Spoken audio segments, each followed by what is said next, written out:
The reason gratitude is such an important word is because it is the only act that allows you to experience spirituality or adhyatmika with others.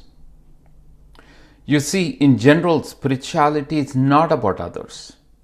It's about your own reflection. And in that way, there isn't much to talk about spirituality to begin with. Take spiritual talks as an example. There is not much excitement in them at all. You don't get gratification out of it. There is nothing immediate that you get out.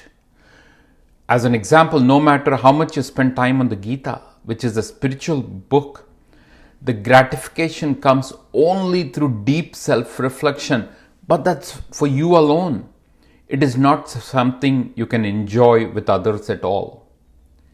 Whereas, if you're doing a puja, a ritual, or something like that, inviting others to join, then there is excitement, interaction, and chatter.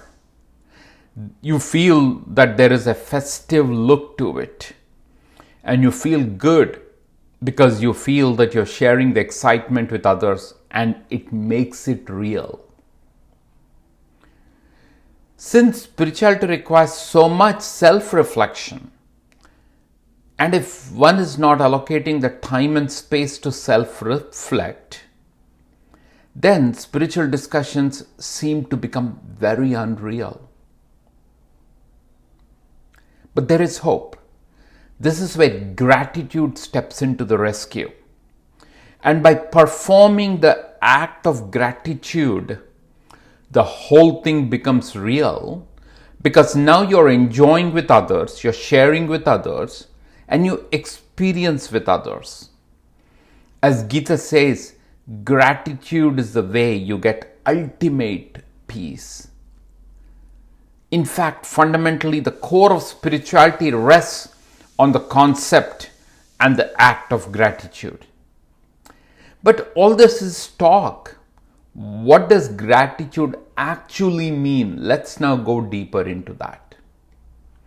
The usual thing you hear is gratitude means I'm grateful. Okay, then grateful for what?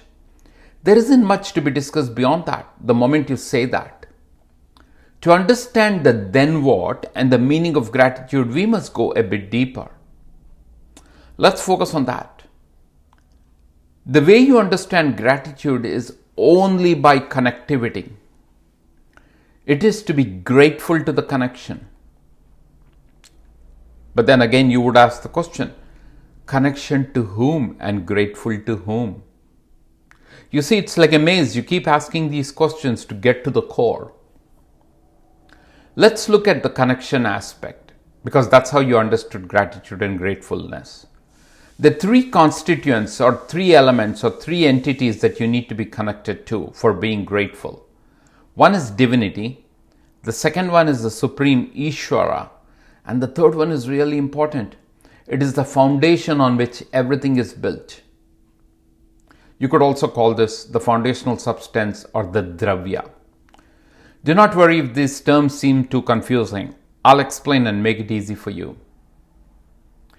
When you understand these three elements or three components or three entities and connect, then you will realize what actually gratitude means. Number one, let's start with divinity. Divinity is you itself, plain and simple. It starts with you first and the people around you and everything around you. It is about you when you wake up in the morning, the fact that you woke up and prana or the life force kicked in. That is divinity. Very simple explanation. You don't need to go too complex beyond that.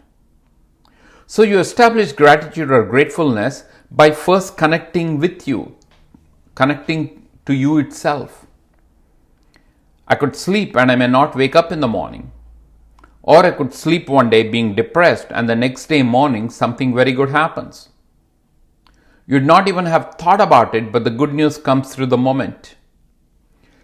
Which is precisely why gratefulness to yourself, to the moment, becomes very key. Similarly, it's being grateful to the folks around you. Which is why when you do a ritual or a puja, you invite others and you should be grateful for them showing up. You should be grateful that they are partaking with you in your celebration. Now, I know you may have invited individuals that you probably don't have the utmost love for, but still by inviting them, you're forgiving them and being grateful that they made an effort to come. And if possible, express that forgiveness. In the scriptural sense, this is called being faithful and devoted to the manifestation or Bhagavatas. It's the manifestation of Bhagavan or Ishvara and Bhagavatas. So being grateful to Bhagavatas. Now let's look at the second entity to be grateful for. And that is now what we call as Bhagavan or Supreme or Ishvara. Here you acknowledge a supreme power that is sustaining this universe.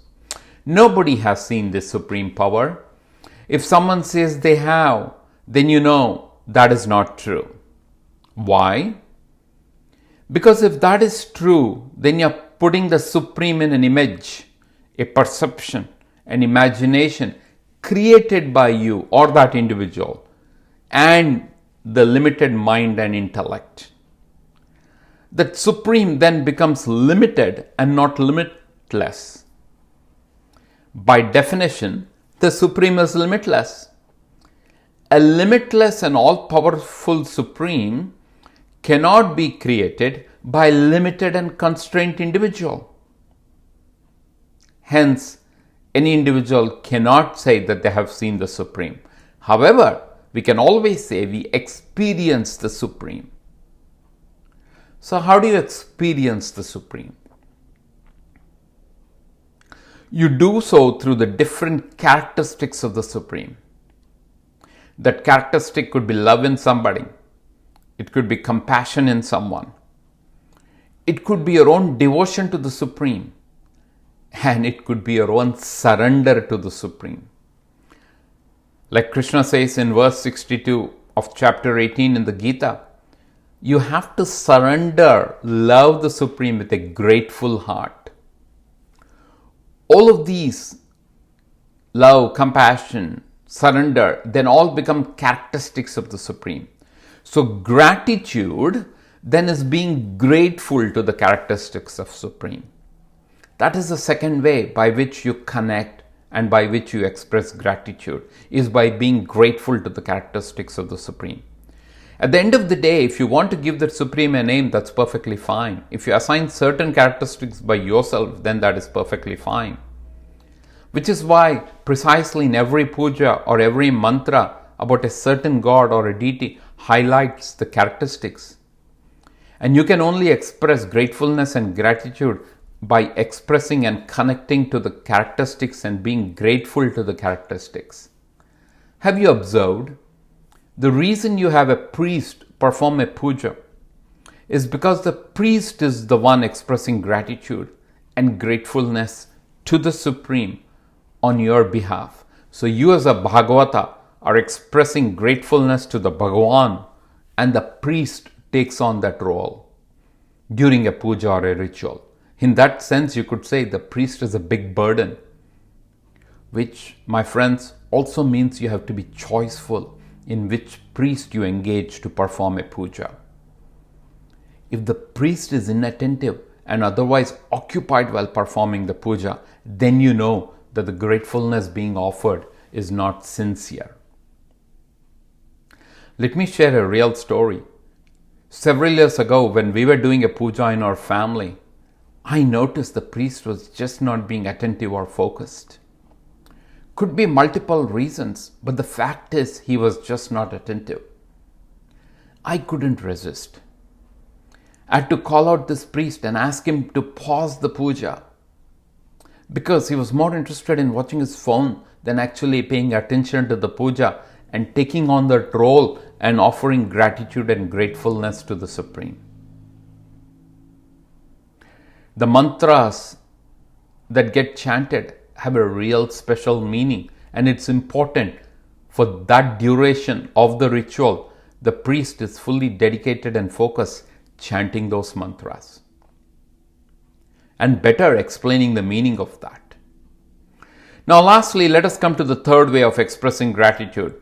This I would rather call it not a third way, but I would call it the support system, the mechanism by which you can express gratitude. Now, for you to express gratitude and being grateful, there has to be a foundation. You need an environment that supports you, that helps you. You need an environment that helps you shine. You need an environment that helps you blossom out of that. You need a pathway of learning to express that gratitude. You need to be kept on track to further deepen the art and the act of being grateful. To do all of this, it helps to have a foundation in place. An environment where the grateful characteristics that's already within you come up and erupt. And that place has to be provided for you or has to be set up by you. That motivation has to be provided for you. That momentum has to be provided for you. Because without that momentum, it is hard for those grateful characteristics to come out. Now, some of you are very fortunate to gain those grateful characteristics and have somebody help you bring up those grateful characteristics. It could be from your parents. It could be somebody that you are related to that took the time to help you with that. And for some, it may be a guru or a teacher. Many of you are fortunate for having them in your life. Now, for some of you, it could just be your vasanas or tendencies from your previous and continuing life that blossom in this instance of the earth. That is why you see a kid who is 2 years old but has the mind and the intellect of a sponge and learns effortlessly rather. It appears that the child just grabs everything. It's because of those vasanas or tendencies that keep continuing with the child that come out. Some are fortunate with that, but many are not. The question is, what do you do for that? Where do you go to further learn, experience, develop the gratefulness of the first way to the Bhagavatas, or gratefulness towards a Bhagavan or a Ishvara or a Supreme in the second way? That is where a temple, an ashram and a spiritual institution come into play. That is why someone imparting the message and education becomes necessary. Because that temple, that forum where you're being taught or learning becomes your foundation or dravya. It becomes your starting point where you can start exploring and become better and better. Through that forum, you can start highlighting the characteristics that were already within you. But the benefit now is somebody is now pouring water on it so that it blossoms. Take my own example. I was not having the tendencies to be like a 2-year-old and grasp everything. I was a 2-year-old, but I did not have the tendencies to grasp everything or have the intellect to do that. My vasanas or tendencies were just not that. But I had no idea actually, even of spirituality like 30 years ago. But over these 30 years, standing on a strong foundation, taking the benefit and the advantage of several temples and spiritual teachers and learnings, I was able to get started on the journey and continue. It's truly a blessing in that regard. Now, for some, even with the foundation, they may not be able to pick up. That's okay, because someday they will. Remember, at the end of the day, if you have the ability, a body that supports, then just learn to be grateful. It's like when there is light, you must clean up your house. Similarly, when there is strength, master the act of being grateful. By being grateful and helping others, you're actually helping yourself. Because at the end of the day, being grateful is your duty. A river never asks, should I flow? It just flows. If you can help, go help. Wake up each morning and say, Lord, put me to use today. Gratitude is the best attitude an individual can adopt. And why shouldn't that individual be you? Stay blessed, stay healthy. I will talk to you soon.